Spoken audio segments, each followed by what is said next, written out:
he hadn't apologized. That was the first thing Judge Caprio noticed, and it was the thing he would come back to. Not the speed, not the damage, not even the family sitting in the gallery, with the specific held stillness of people who have already cried everything they have and are now simply waiting for something to matter. The young man at the defendant's table had not apologized. He had walked in with his hands in his pockets and his jaw set in the particular configuration of someone who has decided that the best defense is the absence of visible feeling, and he had stood at the microphone and confirmed his name, Kyle Mercer, 19 years old, and confirmed the charge, and had said nothing beyond what was required of him, and the nothing was louder than anything else in the room. Judge Frank Caprio had been on the bench long enough to understand the difference between someone who is holding it together and someone who has decided that holding it together means feeling nothing. Kyle Mercer was not holding it together. He had simply decided, somewhere between the night of the accident and this morning, that the correct posture was indifference. And Judge Caprio, who had seen indifference used as armor by frightened young people more times than he could count, had already decided that today, gently and completely, he was going to take it apart. The gallery was quiet in a way that had texture. In the third row, a woman named Patricia Huang sat with her husband and her 16-year-old son, David, who walked now with a cane and would walk with a cane for the rest of his life, because 7 months ago a car had run a red light at 43 miles per hour and struck the bicycle David was riding home from school. The driver had been Kyle Mercer. The light had been red for a full 2 seconds before the impact. Kyle had not been intoxicated, not been texting. He had simply not been paying attention in the catastrophic, life-altering way that 19-year-olds sometimes are not paying attention, and the cost of that inattention had been a femur, a hip socket, 4 months of rehabilitation, and a future that now looked substantially different than the one David Huang had been moving toward. Before we get to the moment Judge Caprio breaks his silence, and when it comes in a way that no one in that room is prepared for. If you have ever sat in a room waiting for someone to acknowledge what their actions cost you and watch them look anywhere except at you, leave a comment below.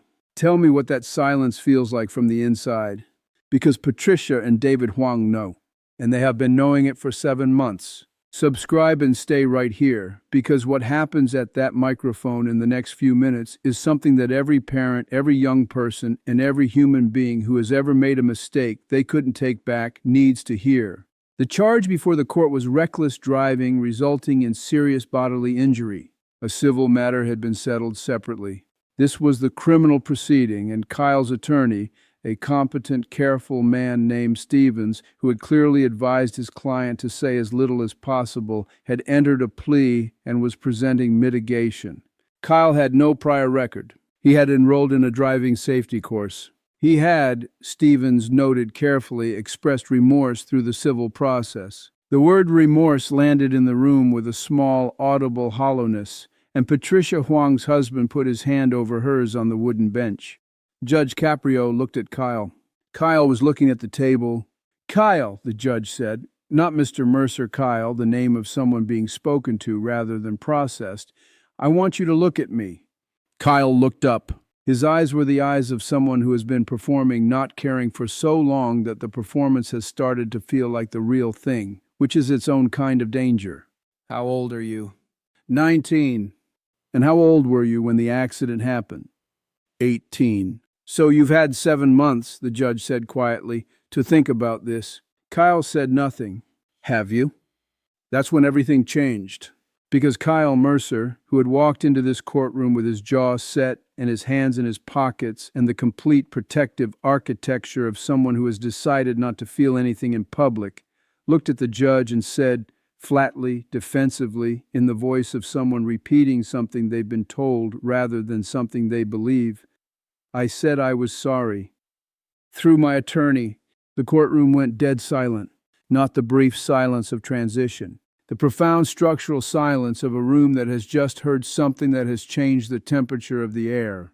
Patricia Huang's husband stopped breathing for a moment. David beside him looked at his cane.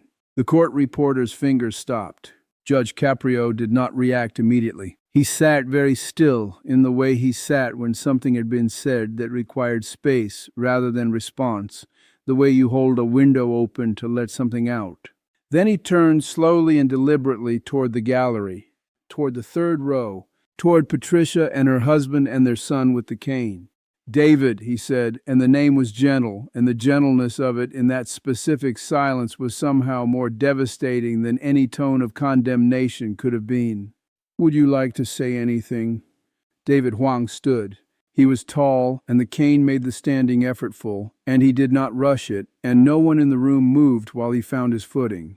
He was 16 years old, and he had the careful, deliberate manner of someone who has spent 4 months in rehabilitation, learning to do things carefully and deliberately that he used to do without thinking. He looked at Kyle Mercer. Kyle, for the first time, looked back. I used to run, David said. His voice was steady. He had prepared this. I was going to try out for track in the spring. I'm not going to be able to do that. He paused. I'm not telling you that so you feel bad. I'm telling you because I think you should know what the thing you weren't paying attention to actually cost. Not in money, just what it was. Another pause. I'd like you to know my name. I don't think you do.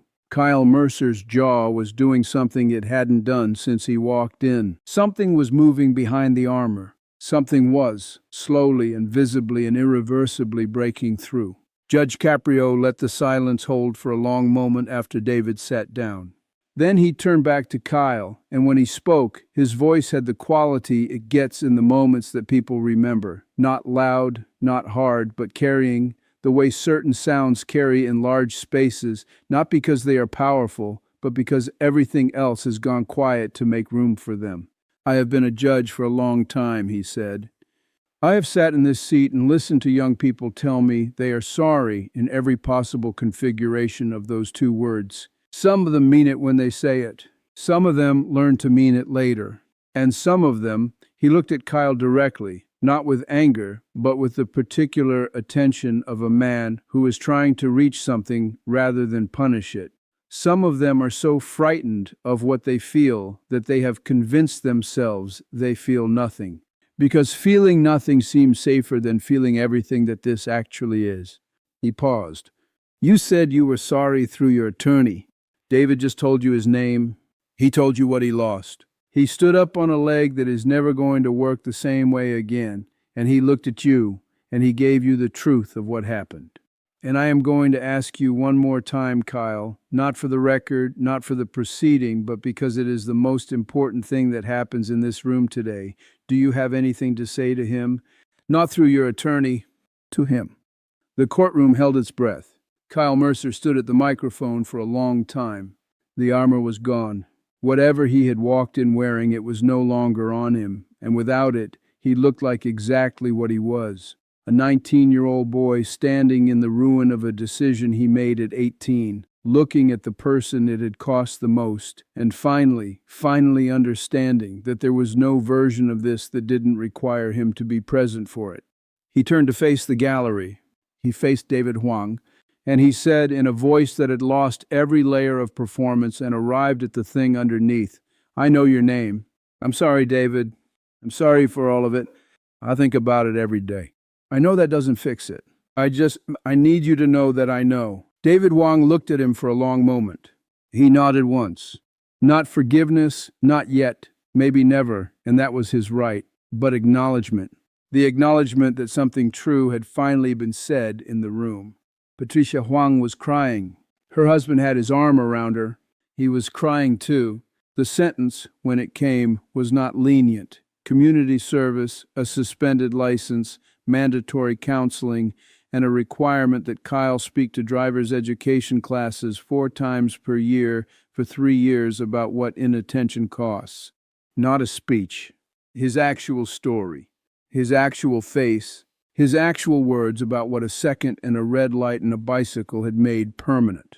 Judge Caprio looked at Kyle one final time before he closed the proceeding and said the words that were shared in parenting forums and driver's education curricula and comment sections across the internet for months afterward. You came in here today wearing your indifference like it would protect you. I hope you understand now that the only thing that will ever protect you from this, from yourself, from who you might become, is the willingness to feel the weight of what you've done and carry it honestly. That's not a punishment. That's how you become someone worth being. Kyle Mercer nodded. His eyes were wet. He did not look away. In the months that followed, he spoke to 4 driver's education classes.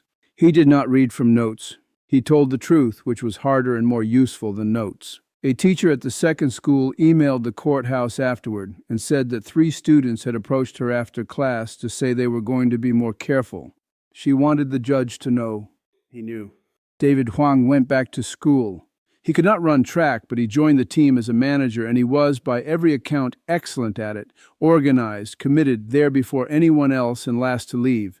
He told his mother once that being on the field in a different way than he'd planned was still being on the field. His mother held that sentence for a long time.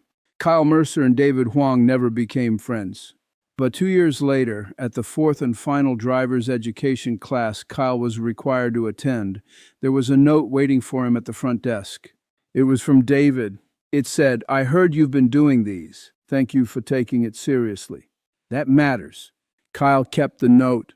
He became a more careful driver. He became, by most accounts of the people around him, a more careful person, which is perhaps the closest thing to repair that certain kinds of damage allow. If something in this courtroom reached you, if David standing on that cane and saying, "I'd like you to know my name," landed somewhere deep, leave a comment below. Tell me what you think accountability really looks like when it's real. Like this video if you believe that the willingness to feel the weight of what you've done is not weakness, it's the beginning of everything. Subscribe because every week we find the story where a room full of people are waiting for one person to finally show up. And every week we are here when it happens.